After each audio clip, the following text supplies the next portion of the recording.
The countdown has begun. Alonzo, smart contracts will be ready to ship in 90 days. It's already hitting the testnet, so we're going to dive into the roadmap, run through what a smart contract is, and talk a little bit about the ERC20 Converter. Another thing I want to discuss, as his name suggests, hanging around crypto like a bad smell, Elon Musk has highlighted an issue known by literally everyone, more specifically with proof of work networks and their energy consumption. So I want to cover that and some of the other flaws of crypto and what's being done about it. I'm Josh, and I'm from ATM Stake Pool, ATM1. The ATM stands for ADA Technology Management, not arse to mouth, as some people like to say. But I know it's been a while since my last video, and we were meant to be bi-weekly, but with 2 young children, and 1 on the way, and other business interests, it has been difficult to make the time. But now, with kids back at school, yes, and my wife taking over the other businesses, girl power, I'm now full-time Cardano. I cannot do it without your support, so please like, share, subscribe to my channel, and please do delegate to ATM1. I've been here since Shelly launch, and I'm here to stay. We don't run adverts, and we're the only pool offering services free to delegators, such as minting native tokens, minting NFTs, stake pools as a service, and we're currently working to bring smart contracts into the mix as well. I'm not on the Plutus Pioneer program, but I am learning through Lars's lectures, as they kindly put out all the relevant learning materials. If that's of interest, do check out Lars's lectures. He has his tutorial on getting set up in the Plutus playground and lectures on coding with Haskell in Plutus. That is my Austrian accent, and I need to work on that. But it is like being taught by a relaxed Arnold Schwarzenegger. Then there's Giiovanni's videos. He's Crypto Joe 101 on Twitter. His videos have been a great help to me too, so I want to give a shout out to him. He's been breaking down the homework and to better my understanding in general. So yeah, please do help me by delegating to ATM1, and do feel free to comment below. All feedback is welcome. Now, before we get to Elon Musk's energy concerns, I want to talk about scalability, as this seems to be one of the dominating issues in the crypto world. Our first gen crypto, Bitcoin, runs at around 7 transactions per second, which works out at around 604,000 transactions per 24 hours, with 1 block created every 10 minutes. Our second gen is Ethereum, doing a little better at around 13 transactions per second, which is about 1.1 million per 24 hours, and blocks made at a much better rate of every 15 seconds. To put things into perspective, Visa is currently estimated to be processing around 2,000 transactions per second. To scale to Visa's standards, they have a long way to go. There is something called the Lightning Network, which is a second layer added to Bitcoin. They call this off-chain. And it's meant to speed up the processing of transactions, as it's kept away from the main chain. It does come with added fees, but also remember, it was made retrospectively to Bitcoin, so everything has to fit its fixed set of parameters. So as other things change, this may not be the permanent solution. Then we come to Elon's big gripe, the energy consumption. Bitcoin works on a proof of work consensus. Without going too much into it, the miner of a block is required to solve a mathematical puzzle of some kind. The big downside to proof of work is the resources required to perform the work. Once complete, the work has no value to anyone anymore. It's just wasted energy. It could have done your kids' homework or your taxes or something, but no, it's just gone. Bitcoin is estimated to be consuming around 110 terawatt hours a year. That's 0.55% of the world's consumption. To put it in perspective, it's similar to the output of a country like Argentina or the Netherlands. In fact, much like the Netherlands, a lot of that energy goes up in smoke too. You'll hear people say, but it's green energy. But with 65% of the miners in China, I find it hard to believe that the country top of the table in CO2 emissions is saving all its green energy for Bitcoin mining. Bitcoin that it wants to ban anyway. Although Ethereum is also proof of work, it is doing a lot better, with just under half of Bitcoin's energy consumption estimated to be around 44.5 terawatt hours. Still, that's a lot. That's equal to the energy consumption of countries like Portugal or Singapore. Then there's the fees. According to bitinfocharts.com, at the time of this, Bitcoin fees average at around $13 per transaction. But in April this year, we did see that topping off at $64. Start using the Lightning Network and you'll get some extra fees on top of that too. Now there's ETH, which you would expect to be a much better solution, but really isn't your savior here.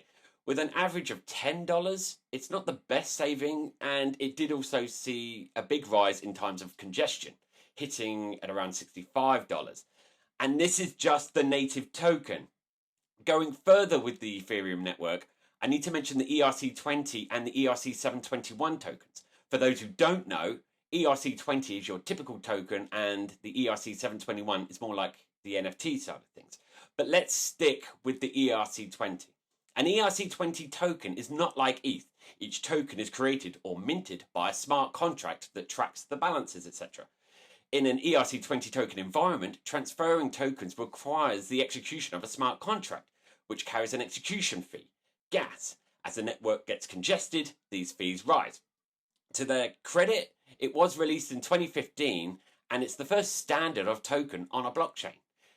I mean, it's a payment unit, a transaction unit, access to digital services, a reward or incentive, a right to vote, and an investment mechanism. Well-designed ERC20 tokens do or can address many needs, and the more useful they become, the more demand grows, and so their value grows. However, the network is slowing down and becoming more expensive. As more network participants interact with decentralized applications, the gas fees paid for validating transactions rise. To make an ERC20 token, it does require the creator to understand smart contracts. You need to trust this has been implemented correctly, as errors can be made. You may not see this as a problem. If it doesn't work, it don't work. But millions of dollars have been lost due to human errors where funds are sent incorrectly or the transaction fails but is recorded as successful on the blockchain and is permanently locked in a script. If there's no get out clause in the script, it's gone forever. So we need something that scales. If we can't compete with Visa, why are we even here? We reduce energy consumption. As it stands, I don't see Greta Thunberg running to get her hands on some Bitcoin or ETH. Lower fees. We're getting to a point where the fees are bigger than the amount you actually want to send. And it's clear we need something to replace the ERC20 standard of token, as that is only inflating fees which are already getting crazy. There is a simple answer to all of these problems, and the answer is Cardano. So let's break down why. When Cardano network was tested in 2017, it was proven to be processing around 257 transactions per second. That's just over 22 million transactions in 24 hours. So it's a vast improvement from both Bitcoin and Ethereum combined, but still not hitting the Visa target. This is where Hydra comes in. It's much like the Lightning Network being a layer 2 solution. However, this is built directly into the protocol, and the Hydra white paper is boasting a potential 1 million transactions per second. That's 86.4 billion transactions in a 24-hour period. So beat that Visa. Unlike Bitcoin and Ethereum, Cardano runs a proof of stake consensus algorithm. This means there is no complicated mining, as it has a more efficient method to select the block producer. To describe POS in the simplest way possible, consider every ADA in a stake pool like a lottery ticket to mint a block that epoch. The more ADA staked in a pool, the more blocks you are predicted to mint. But please don't see this as a more blocks equals more money, as that's not quite the case. You need 100% of your predicted blocks to get the full reward. We call this luck. Some epochs are luckier than others, and that's the same with every pool. This cuts out the most energy-hungry part. So the Cardano network is only using an estimated 0.006 terawatt hours. If you know what that powers a year, please do comment below because I have no idea. On Cardano, the average transaction fee is about 0.18 ADA. It does fluctuate depending on the size of the transaction, but that size is measured in bytes and not the amount you are sending. Now, the ERC20 problem has been solved already by Cardano's native assets. With Cardano's native multi-asset ecosystem, the transfer of assets, tokens, ADA, NFTs or whatever, doesn't require a smart contract and so doesn't carry an execution, which means it's the same cost as a normal transaction. Unlike Ethereum, all the native token transfer logic is coded in the ledger, as opposed to some user-defined smart contract. This means you only get predictable behavior, as it behaves like ADA, and it doesn't require users to understand smart contracts, which is where things mainly go wrong. So in short, it performs better than an ERC20 token and is easier to implement. I can literally create one in seconds. So what happens to the existing ERC20 tokens? Coming soon is the ERC20 Converter. I think it hits testnet next month, so that's June. The ERC20 Converter is a tool that would allow token creators and their users to handle ERC20 token migration to Cardano. It's designed for token issuers, that's the people that made the token and want to migrate it to Cardano, and their users, that's the token holders, to both use the tool and move the ERC20 token to the Cardano network. When tokens migrate, payments and transactions can be made from the Daedalus wallet. All the activities will be visible both within Etherscan and Cardano Explorer. So how cool is that? Users will be able to convert their Ethereum tokens in seconds, and when moved across, these tokens will be translated into a special native token on Cardano that has the same value and works just like an ERC20 token. And it gets better.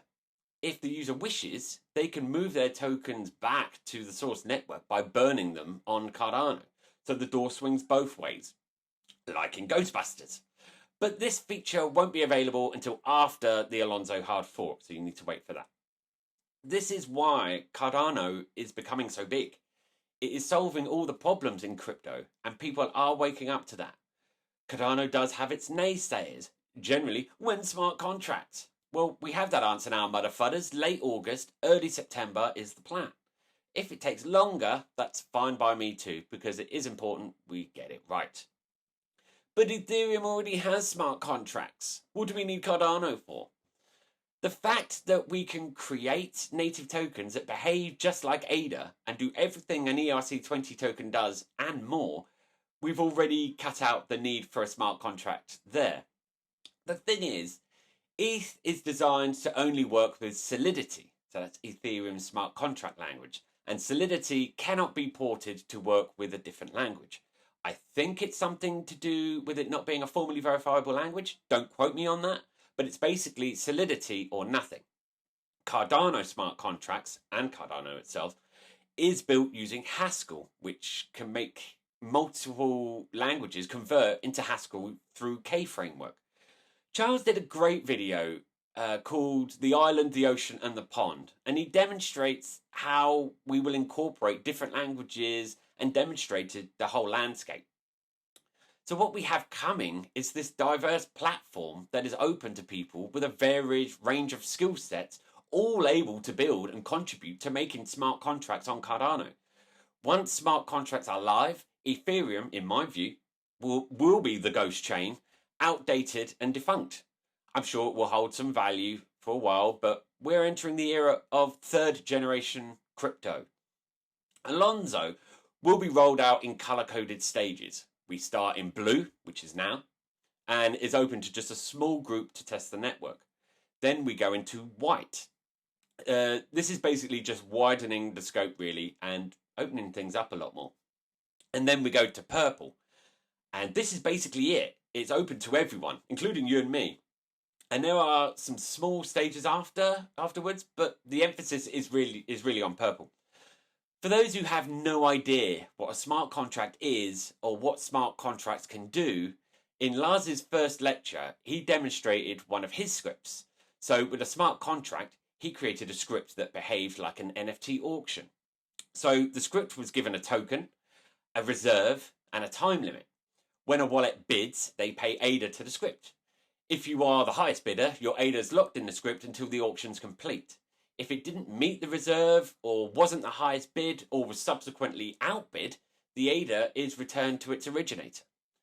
When the auction is complete, the ADA is transferred to the NFT creator, and the token is sent to its new owner. So even with the auction side taken out, you can clearly see we have a secure form of escrow. You want to sell a token, you put it in a script.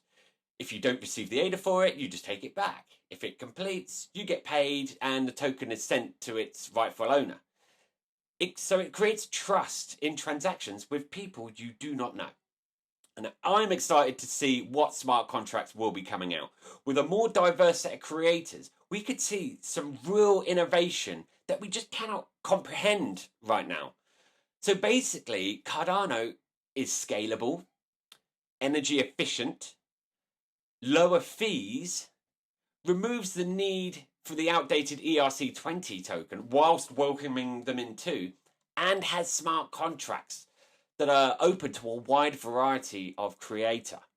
Now, thank you so much for watching my video. I really do appreciate it.